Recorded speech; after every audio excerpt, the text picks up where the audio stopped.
Adventure in Pipeman on W4CY Radio.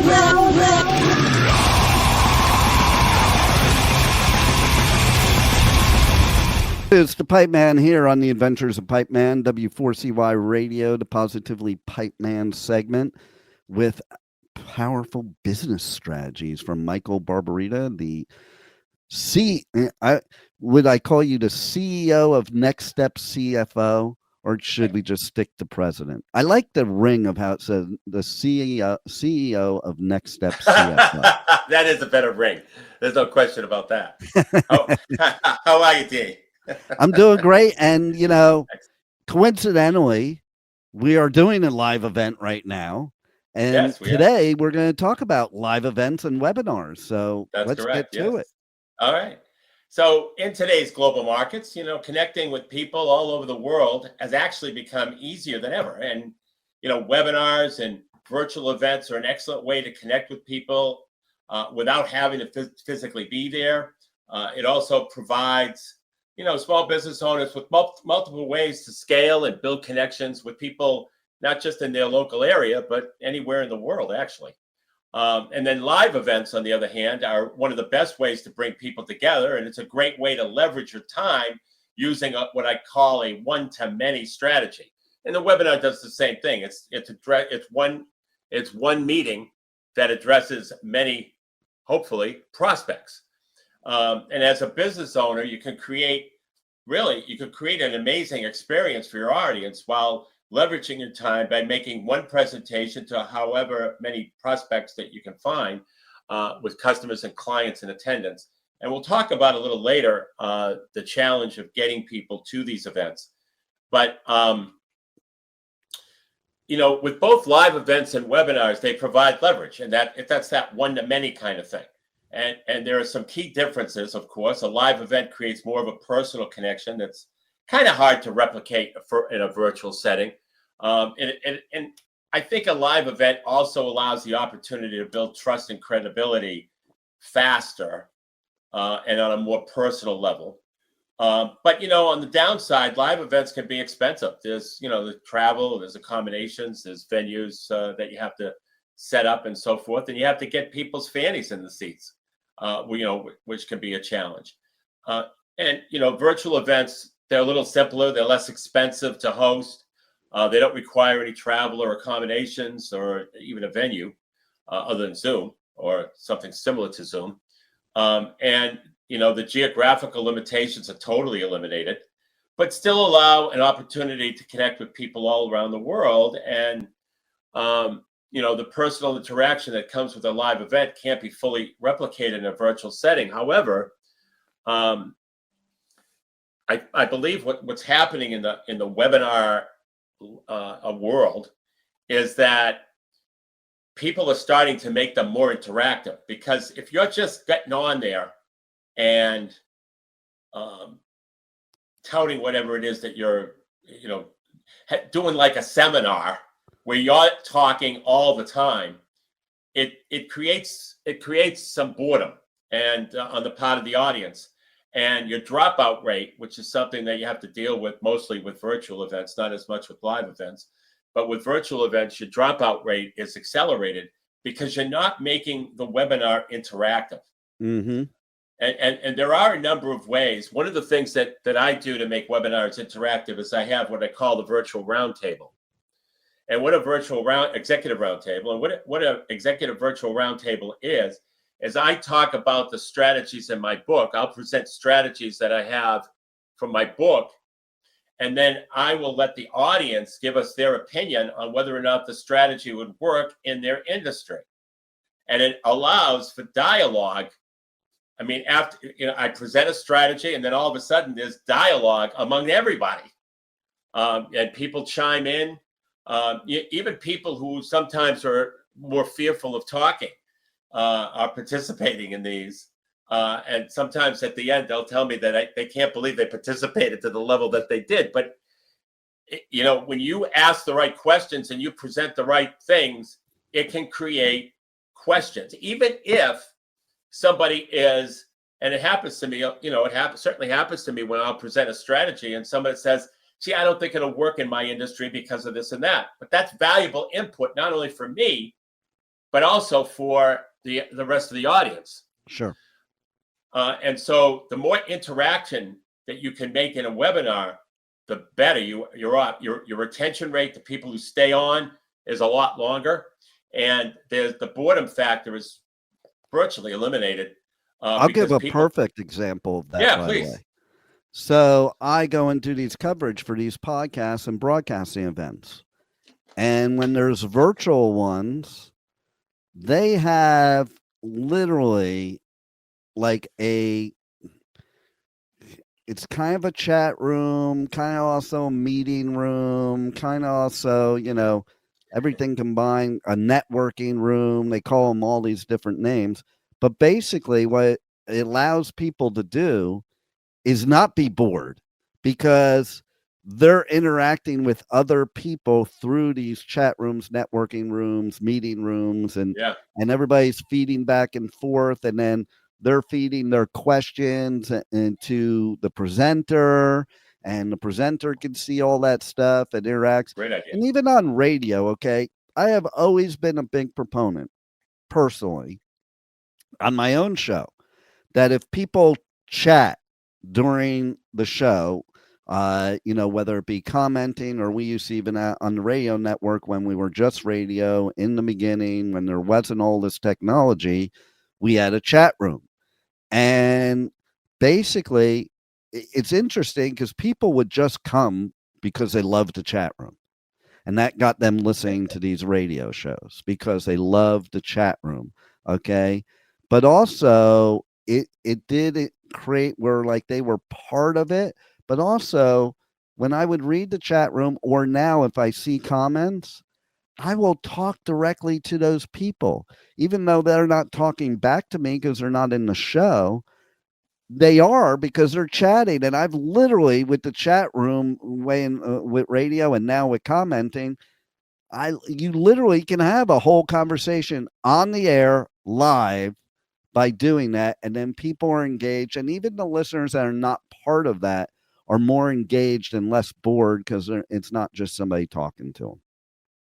I love that. Yeah, no, I find that to be the same thing. And I think that's what makes a webinar special, when it can be interactive, because it gets very monotone when just one person is speaking, and kind of, there might be a lot of education value that person is offering. I mean, if you listen to Grant Cardone, he'll do a whole 53-minute podcast, and it just be him. And he doesn't have a chat room or anything, so he's not there's no interaction at all.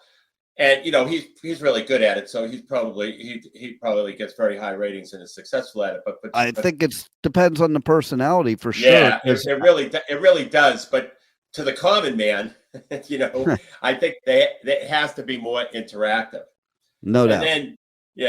And then making an offer at a live or virtual event significantly increases your chances of closing a sale. By the way, every time you do a live event, there should be an offer of some sort. That's a real must. Back in the room. That's right. A lot of people have live events, webinars, and so forth, and don't even make an offer. I think. Well, let me give you a personal example of that. When I left the financial business and became a speaker, like being a motivational person was the way I was all my life since I'm 11. So it's kind of a strange transition to make that what I was doing for a living. So the first year, I would do all these seminars and never try to sell anything or promote anything, because I was so engrossed in the message and helping people. Okay. Yeah. Until one of my mentors gave me one of the best advice ever, best pieces of advice ever. He asked me two questions. First one is, if you truly are giving value and truly are helping people, don't you deserve to get paid? Number one. Number two, if you're not getting paid and you're not making money and you can't pay your bills, how much can you really help people? And those really hit home because I had this blockage in my head is what it was. And that really hit home. Like, okay, like people ask me, even in this business, when do I have the right? And this goes back to, previous show you did. When do I have the right to ask for sponsors? Or the other question I've heard most of my career, when do I have the right to ask for referrals? And they always think that when you first make the sale, you don't have the right. You don't have the right yet. My viewpoint is this. My answer to those people is the minute that you wake up in the morning. Because the bottom line is you have the right ways. So many people are like, well, I can't ask for sponsors because I haven't even, I don't even have any listeners yet because I only did one episode. Doesn't matter. It's all about what you present and the value you present to people. But again, that's why they're on a network like mine that already has built-in listeners. So it doesn't matter if you have listeners. Right. So true. But you're part of something. Right. And, the other thing is, the other challenge that business owners have is getting people to a live event or a webinar. And, I found a couple things. Number one, I found that email marketing is usually the best way, or one of the best ways. I shouldn't call it the best way. It's still considered one of the best ways for sure, by statistics. Yeah. Right. And so that's a good methodology. And the other methodology is using social media. And one of the things that I learned recently, Dean, was this program that LinkedIn has called LinkedIn Events. And a LinkedIn event is a webinar or some type of live event where you can actually promote it through LinkedIn. And if you develop enough of a following, LinkedIn will promote it for you. So it's an interesting angle to getting people to a webinar. You can also collaborate with influencers, industry influencers, speakers, or other business partners to expand your reach. And you could also use, SEO and pay-per-click methodologies to get people to a webinar. One of the things that I've learned about this process is you have to kind of be careful, because there's some people out there that are talking about what's called a calendar hack. I don't know if you ever heard of it, Dean, or if you encountered it. And let me explain what it is. Because I think it's not. I don't think it's legal. But I'm not a lawyer, and I can't get a lawyer to say it's legal or illegal. I can just get a lawyer to say don't do it. But what it is it's actually an email that is a calendar invite. And so it goes into your calendar, so it affects a second system. And now the calendar in the invite in your calendar is grayed out a bit because you haven't accepted it yet. But what people have found is that it's been an excellent way to get, unfortunately, an excellent way to get people to a webinar. It's worked extremely well. I've never done it because I just don't like the ethics associated with it. And I feel like if, B2B email is not considered spam. Okay, as long as all of the things like opt-out opportunities and your address, your address is in there, your phone number is in there, all that stuff makes it legal B2B.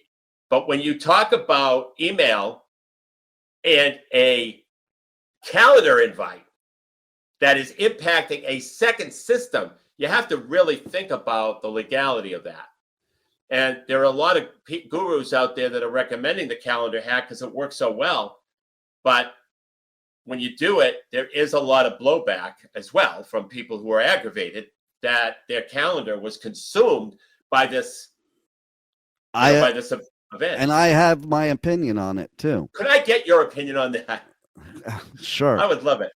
apparently they've been promoting that a lot lately because recently I've had it happen many times in the past month. For some reason, it's happened like multiple times, and it's usually spammers. So, that, or I call them spammers. Okay.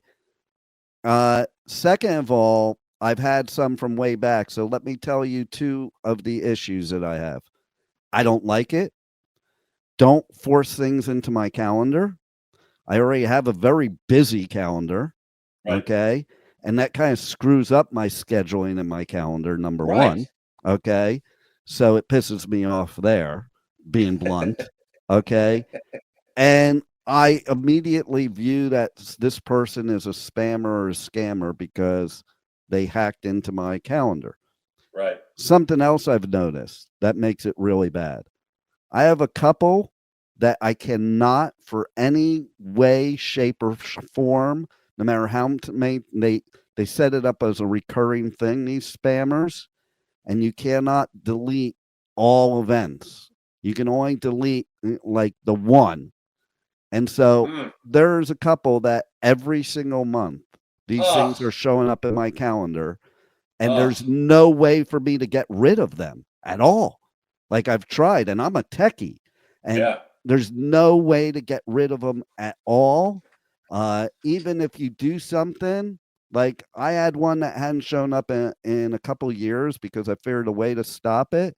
I bought a new phone, and now they're reappearing again. And it's like, and they're just putting it in your calendar. So it's more than an invite, in my opinion, because they're putting it in your calendar. That's like, to me, it's almost like somebody putting mail in my mailbox without sending it through the U.S. Postal Service. Yeah, right. I mean, so because I see it as an invasion of a second system, I think it's illegal, but I don't know. And of course, I don't do it.